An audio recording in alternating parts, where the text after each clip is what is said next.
Ellie and the Bookshop Chapter 1, The Quiet Shelf 00:15. My name's Ellie, 27, and I've been running a small used bookshop in Asheville, North Carolina, for 2 years now.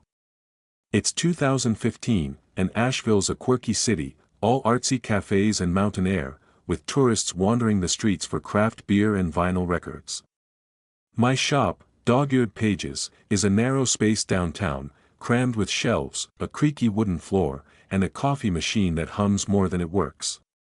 I live in a studio apartment upstairs, close enough to smell the books even when I'm asleep. Life's simple: open the shop, shelve books, chat with customers, lock up at night. I like it that way. After growing up with a mom who moved us every year, chasing jobs or men, simple feels like a gift that I'm good at what I do. Know the regulars by their reading tastes, keep the shelves tidy, smile even when someone haggles over a $1 paperback. Most days, I work alone, just me and the radio playing low. Last Wednesday, around closing, a guy came in, maybe early 30s, wearing a faded denim jacket and glasses that slipped down his nose. He asked for poetry, something old, maybe Frost or Whitman. I pointed him to a corner shelf, handed him a worn copy of Leaves of Grass. He nodded, didn't say much, just paid and left. I didn't think anything of it. Just another customer, another sale. 00:47. He came back the next day, same time, same quiet vibe. Asked for something by Dickinson this time. I found a dog-eared collection, handed it over. His fingers brushed mine, just for a second, and he said, "Thanks, Ellie," reading my name off the tag pinned to my sweater. His voice was soft, warm, like he'd known me longer than a day. I smiled, said, "No problem," and went back to sorting books. But something about the way he said my name stuck, like a song you can't shake. Chapter 2, the name, 01:12, by Monday, he was a regular. Came in every evening, just before I locked up, always asking for poetry or obscure novels. I learned his name, Caleb, when he left a bookmark with his initials in a copy of Spoon River Anthology. "CH," it said, in neat handwriting. I teased him about it, said, "What's the H stand for?" "Hero." "Hazard," he laughed, a low chuckle, and said, "Just Caleb Harper. No mystery here." "You sure about that?" I said, leaning against the counter. "You're collecting poetry like it's a secret mission." "Maybe it is," he said, his eyes catching mine, a half-smile tugging at his lips. He bought the book, left a tip in the jar, too much for a $5 paperback, and walked out into the dusk. I watched him go, his silhouette fading under the streetlights, and realized I was hoping he'd come back tomorrow. 01:39, he did. This time, he stayed longer, browsing the shelves while I swept the floor. "You been here long, Ellie?" he asked, flipping through a battered Plath. 2 years, I said, leaning on the broom. "Moved from Charlotte after, well, needed a fresh start." He nodded, like he got it. "This place feels like you," he said. "Quiet, but alive." I didn't know what to say to that, so I just shrugged, said, "It's the books." He laughed again, softer this time, and I felt the air shift, like it was heavier now. I went back to sweeping, but I caught myself glancing at him, wondering what his deal was. Chapter 3, The Connection 02:04. Over the next week, Caleb started talking more. Small stuff at first, how he liked the shop's vibe, how the mountains looked at sunset.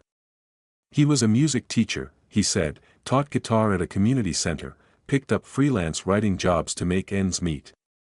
Moved to Asheville a year ago, didn't say from where. I told him about the shop, how I'd bought it with savings from waiting tables, how I'd read half the inventory on slow days.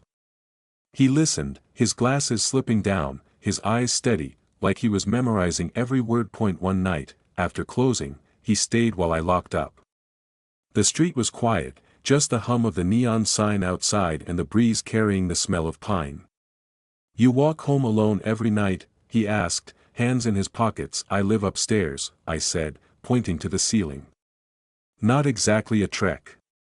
"Still," he said, "not the safest thing." He offered to wait until I was inside, no pressure, just standing there like he'd wait all night if I asked. I hesitated, then nodded. We walked to the stairwell door, just a few steps, but his presence felt warm, solid.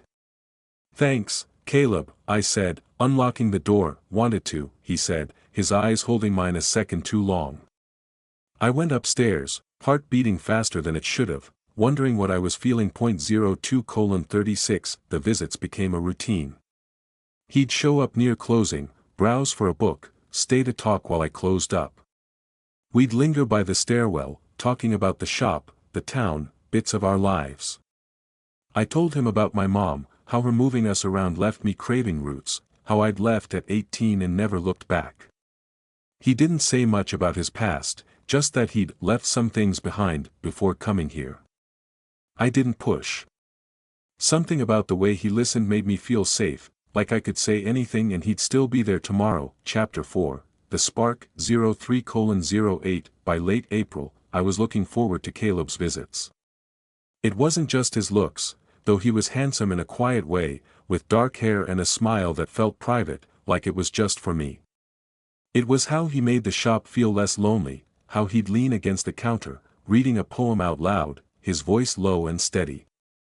One night, after a slow day, I sat with him at the shop's tiny table, my apron off, a cup of coffee between us. The radio was playing something soft, maybe Norah Jones. "You ever get tired of this?" he asked, gesturing to the shelves. "Same books, same routine." "Sometimes," I said. "But it's mine, you know. This place, these stories. Keeps me grounded." He nodded, his fingers tracing the rim of his mug. "I get that. Had to start over myself. Wasn't easy." I wanted to ask what he meant, but his eyes were far off, like he was seeing something I couldn't. "Instead," I said, "you seem like you're doing okay now." He looked at me, a faint smile. "Getting there. Helps, having someone to talk to." My stomach fluttered, and I looked down at my coffee, feeling the weight of his words. When he walked me to the stairwell that night, our hands brushed as we said goodnight. Neither of us pulled away, and I felt a spark, quiet but real, like a page turning. Chapter 5, The Invitation. 03:40. May came, and the mountains bloomed green, Asheville buzzing with spring festivals. Caleb started staying longer, helping me rearrange shelves or fix the coffee machine when it sputtered. One night, he brought a small notebook, filled with lyrics he'd written. "Thought you might like these," he said, handing it to me. "For your poetry shelf." I read a page, his handwriting neat, the words raw and quiet. "These are good, Caleb," I said, surprised. "You should read them at the open mic." "Maybe," he said, his voice soft, like he was saying more than the words. I kept the notebook by the register, flipped through it on slow days, feeling closer to him through the lines. That Friday, he asked me to a music night at a bar downtown, a local band playing folk. I hesitated. I hadn't dated since a bad breakup in Charlotte, a guy who ghosted me after a year. But Caleb was different, steady in a way that made me want to try. "Okay," I said. "When?" "Tomorrow, 8 o'clock, he said, and I could tell he was nervous, his glasses slipping as he smiled. I said I'd meet him there, went upstairs feeling like I was stepping into something new. 04:12. The night was warm, the bar crowded with string lights and cigarette smoke. I wore a green dress, felt a little exposed without my sweater and name tag. Caleb was in a button-up, his jacket slung over a chair, and he smiled when he saw me, a real smile that made my chest tight. We drank beer, listened to the band, talked about music, books, how he'd always wanted to write a song that felt true. He opened up a bit, said he'd grown up in Savannah, left after some mistakes he didn't explain. I told him about my mom, how she'd disappear for weeks, how I'd learned to fend for myself. "You're tougher than you look," he said, his voice low, like he meant it. I saw something in his eyes, something raw, and felt my heart skip. When he walked me home, he paused at the stairwell. "This was good, Ellie," he said. "Can we do it again?" "Yeah," I said, my voice catching. "I'd like that." Chapter 6, the complication 04:44. By June, Caleb was part of my life. He'd come by the shop most nights, help with closing, sometimes stay for a coffee upstairs. We'd kiss in the stairwell, slow and careful, like we were both afraid of breaking something. But there was a shadow to him, something he carried that I couldn't name. I saw it in the way he'd glance at his phone, the way he'd go quiet when a car idled outside. One night, he showed up late, his face pale, hands unsteady. "Can we talk?" he asked, voice tight. I nodded, locked the shop, led him to the back room. He told me about Savannah, not the good parts, but the bad. He'd been engaged, he said, to a woman named Lila. It ended badly, lies, fights, a night he wouldn't talk about. "She's here," he said, his voice low. "Saw her at the community center today. Wants to talk, says she's different now." My stomach sank. "What do you want?" I asked, trying to keep my voice steady. "I don't know," he said, running a hand through his hair. "Thought I was done with her. But seeing her, it's like it's all back." I didn't know what to say. Part of me wanted to tell him to stay, to choose me. But I saw the pain in his eyes, the kind I knew from my mom's leaving, my own broken trust. "You need to figure it out," I said. "But I'm here, Caleb. I'm not going anywhere." He looked at me, his hand reaching for mine. "I don't deserve you," he said, and my throat tightened. Chapter 7, The Shadow 05:16. Lila started showing up. I saw her once, outside the shop, waiting for Caleb. She was tall, with dark hair and a sharp edge, like she could cut through a room with a glance. She didn't come inside, just stood there, texting, watching the door. Caleb was different when she was around, distant, tense, like he was carrying a weight I couldn't see. He still came to the shop, still walked me upstairs, but there was a hesitation now, a crack in the ease we'd built. One night, after closing, I found a note tucked in a book he'd been reading. "Call me Elle." I showed it to Caleb, and he crumpled it, his jaw tight. "She won't let go," he said. "Thinks we can fix things, go back." "Can you?" I asked, hating how small my voice sounded. "No," he said, looking at me. "That's not what I want." "But she's complicated." I nodded, but fear settled in my chest, cold and heavy. I didn't want to lose him, not after everything. But I couldn't make him choose. All I could do was wait. 05:48. The next week, Caleb told me more. Lila had been his first love, he said, met her in college, got engaged too young. She'd lied, he said, about money, about other people, and he'd stayed, thinking he could fix it. When they split, he left Savannah, left everything. "Thought I was free," he said, sitting on my couch, his head in his hands. "But she always finds me." I sat beside him, my hand on his back. "You're not that guy anymore," I said. "You're here. With me." He looked at me, his eyes searching. "I want to be," he said. "But I need to deal with her. For good." I nodded, my heart pounding. "Do what you need to," I said. "Just come back." Chapter 8, The Breaking Point 06:20. July was warm, the mountains alive with fireflies. Caleb was gone for a few days, meeting Lila somewhere outside town. He didn't say much, just that he needed to settle things. I kept busy at the shop, shelving books, smiling through the ache in my chest. The regulars noticed. Mrs. Tate, who bought mysteries, asked if I was okay, her eyes kind but nosy. I said I was fine, but I wasn't. I kept seeing Lila's face, her sharp smile, and wondered if she'd take him away. That he came back on a Tuesday, looking tired but lighter, like he'd let go of something heavy. We sat in the shop after closing, the radio off, the air still. "It's over," he said. "Told her I'm done. She didn't take it well, but she's gone." I let out a breath I didn't know I was holding. "You okay?" I asked. That he nodded, his hand finding mine. "Yeah." For the first time in a while, we didn't kiss, didn't need to. Just sat there, hands clasped, the shop quiet around us. I felt the spark again, stronger now, like we'd crossed a line we couldn't uncross. 06:52 That night, he stayed over. Not on the couch, but with me, in my bed. It wasn't about passion, not really, just closeness, the kind that comes from knowing someone's seen you at your worst and stayed. I woke up to his arm around me, his breath warm against my neck, and for the first time in years, I didn't feel alone. Chapter 9, The Commitment. 07:24 By August, Caleb was part of the shop, part of my life. He'd help with deliveries, fix a wobbly shelf, read poems to customers who lingered. Mrs. Tate loved him, said he was good for me, good for the shop.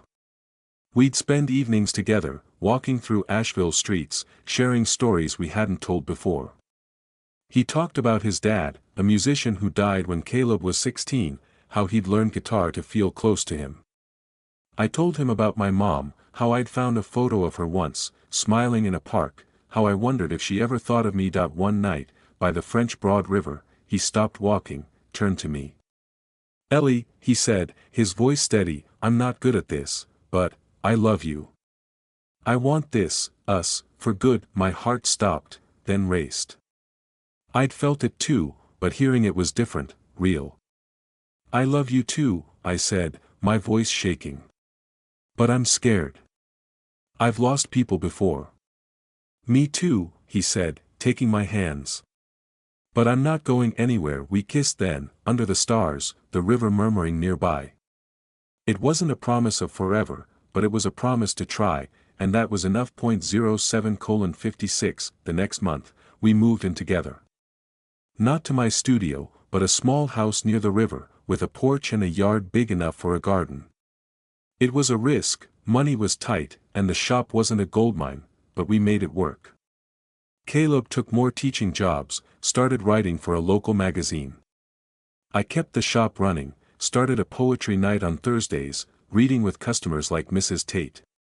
It felt like a life, not just a routine. Chapter 10, The New Beginning. 08:28 It's 2017 now, 2 years since Caleb first walked into dog-eared pages.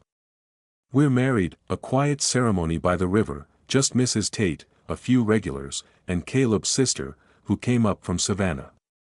The house is ours, filled with his guitars, my books, a stray dog we named Whitman. The shop's still here, still home, though I'm thinking of expanding, maybe adding a cafe. I don't know if I'm ready, but I'm considering it. Caleb's different now, lighter. He still checks his phone sometimes, still carries the scars of his past, but he's here, with me. We sit on the porch most nights, drinking coffee, watching the mountains fade into dusk. Last night, he carved a small star into the porch railing, our initials inside. "For keeps," he said, and I laughed, kissed him, felt the world settle around us. Life's not perfect. Money's tight, the shop's slow some days, and I still wonder about my mom, if she's out there. Caleb still gets quiet, thinking about Lila, about Savannah. But we talk about it, hold each other through it. We've built something real, something that started with a book and a late-night talk. It's messy, complicated, ours. And as I sit here, in the shop, watching Caleb tune a guitar in the corner, I know it's enough. More than enough.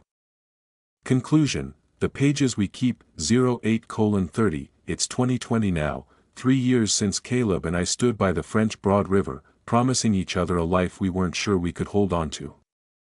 I'm 32, still running dog-eared pages in Asheville, North Carolina, though the shop's grown a bit, a small cafe corner now, with a coffee machine that actually works and a few tables where customers linger over lattes and paperbacks. The house we share, a modest place near the river, is home, filled with Caleb's guitars, my books, and Whitman, our scruffy dog who sleeps on the porch swing. Asheville's still artsy, still alive with mountain air and tourists, but it feels heavier now, with new condos creeping in and the world shifting under the weight of a pandemic that's kept the shop quieter than I'd like. Caleb and I have built something real, something steady, but it's not without its cracks. Sitting here, in the shop after closing, the shelves casting long shadows, I think about how we got here, how a copy of Whitman turned into a life I never planned but can't imagine losing. 09:02. The past 3 years have been a slow stitching, like mending a quilt with threads that don't always match. Caleb's music teaching has steadied. He's got a small studio now, a rented space downtown where he gives guitar lessons and writes songs for local bands. His hands are still calloused, the scar across his knuckles barely visible now, but it's there, a reminder of a life he left behind. He's good at what he does, and his students love him, teenagers with dreams of open mics, retirees picking up chords for the first time. He's even started performing, small gigs at bars, his voice low and warm, singing lyrics that feel like they're written for me. I'm proud of him, prouder than I say out loud. He doesn't talk about Savannah much anymore, or Lila, but I see it sometimes, in the way he pauses when a stranger calls his name, or how he checks his phone a little too quick when it buzzes. The bookshop's my heart. Mrs. Tate still comes by, her arms full of mysteries, her smile kind but sharp. There's new regulars too, Sam, a college kid who reads sci-fi, Lena, a painter who trades sketches for poetry collections. I've added my own touches, a mural on the back wall, painted by Lena, all swirling blues and greens like the mountains outside. We're not rich, never will be, but we're okay, scraping by with enough left over for a bottle of wine or a hike in the Blue Ridge. Caleb's part of the shop now, fixing shelves, tuning his guitar in the corner while customers browse. The regulars call him by name, tease him about his endless flannel shirts. It's strange how a place can hold you together, how a bookshop can feel like family. 09:34, but life's not a clean story. We've had our fights, Caleb and I. Money's the worst of it. The shop took a hit when the pandemic closed us down for months, and Caleb's gigs dried up. We lived off savings, took out a loan, argued over every dollar. We're supposed to be in this together, Ellie, he said once, his voice sharp, when I bought new books without telling him. I snapped back, said I was trying to keep the shop alive. We didn't talk for a day, but then he came home with a coffee, black, no sugar, just like I like it, and we sat on the porch, letting the silence mend us. That's how we fix things, quietly, slowly, like turning a page. There's a deeper weight, too, one we don't always name. My mom's absence still lingers, a shadow I can't shake. Last year, I found a postcard from her in a box of old shop records, sent from Oregon, no message, just her name scrawled on the back. I didn't tell Caleb at first, just held it, wondering why she'd bothered. When I showed him, he sat with me, didn't say much, just let me talk until my voice gave out. He gets it, the way pain sticks, how it shapes you even when you try to outrun it. 10:06, Caleb's past is heavier, though he carries it better now. Lila hasn't come back, not since he told her it was over, but her presence lingers. Last fall, a woman showed up at his studio, asking about Savannah, about a song he'd written years ago that ended up on a local radio station. She was polite, a journalist, but her questions felt sharp, like she was digging for something Caleb didn't want found. He didn't tell me until after, said it was nothing, just someone chasing a story. But I saw the tension in his shoulders, the way he stayed up late, strumming his guitar like it could keep the past at bay. You tell me if it was serious, right? I asked, my voice small. Yeah, he said, but his eyes flicked away. I didn't push, but it scared me, the idea that his past could still reach out and pull him from me. I trust him, I do, but trust is like a book you drop in water, it holds together, but the pages never look the same. 10:38, despite the cracks, we've built something good. The house is ours, not just a place we live but a home we've shaped. The porch swing creaks when we sit on it, Whitman sprawled at our feet. Caleb's built a shelf for my favorite books, a sturdy maple thing that takes up half the living room. I've planted herbs in the yard, basil, thyme, things my mom used to grow, though I'm no gardener, and half of them wilt. Caleb laughs, calls it my herb cemetery, but he helps me replant, his hands steady in the dirt. We're not perfect, but we're us, and that's enough most days. The shop's changed, too. I've taken on more, hiring Sam part-time to handle the cafe while I manage the books. The poetry nights are a hit, Caleb reads sometimes, his lyrics soft and raw, drawing a crowd that stays past closing. Mrs. Tate says it's the heart of Asheville now, this little shop with its creaky floors and mismatched chairs. Caleb's there most nights, tuning his guitar, smiling when I catch his eye.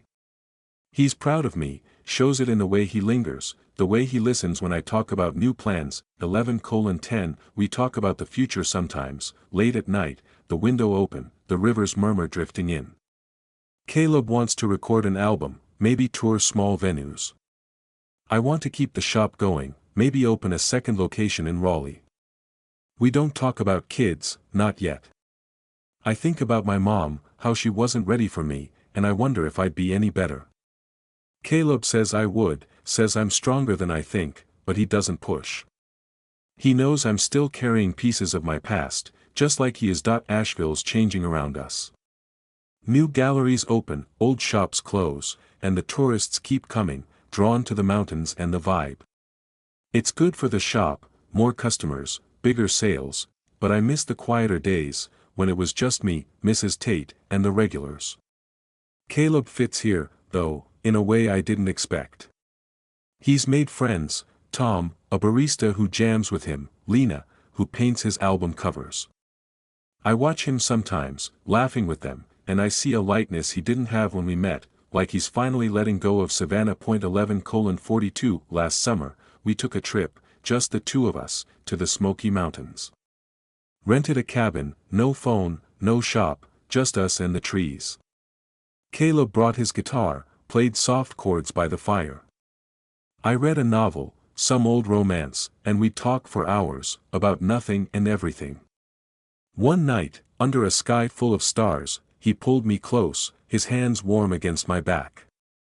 "You make me want to be better," he said, his voice low, and I felt my throat tighten. "You're already good," I said, and meant it.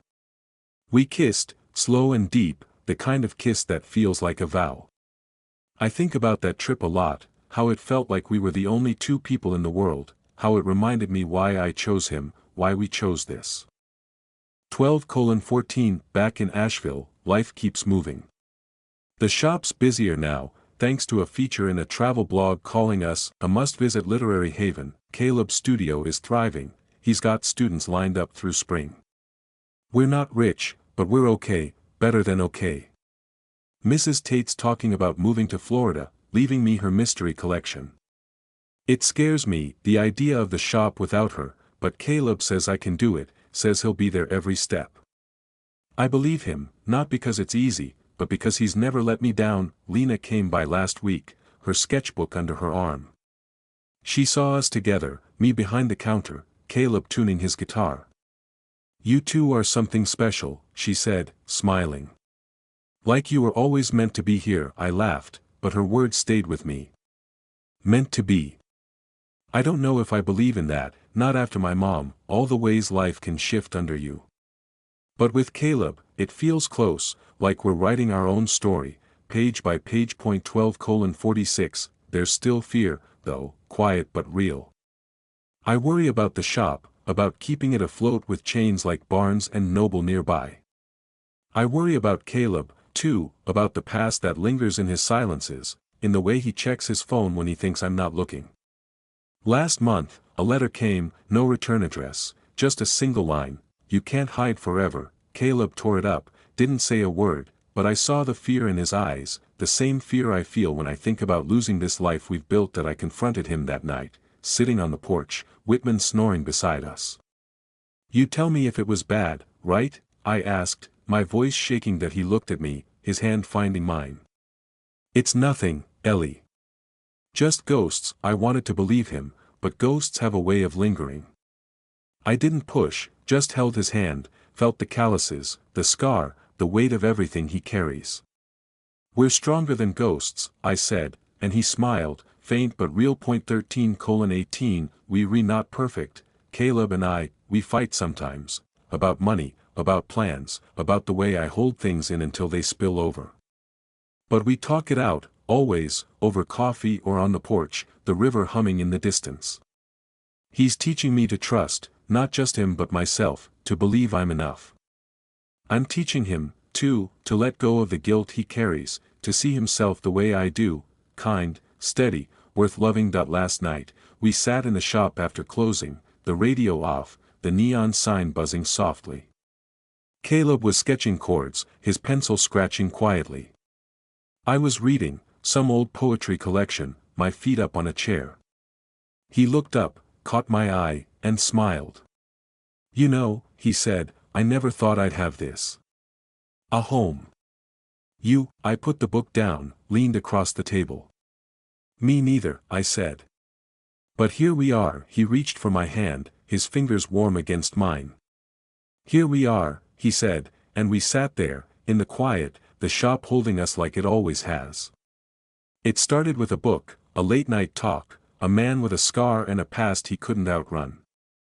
Now, 5 years later, we're still here, building a life out of broken pages, choosing each other every day. It's not easy, not certain, not perfect. But it's ours, written in small moments, in trust, in love that grows like a river, slow and deep. And as I lock up the shop, Caleb waiting by the door, I know it's enough. More than enough.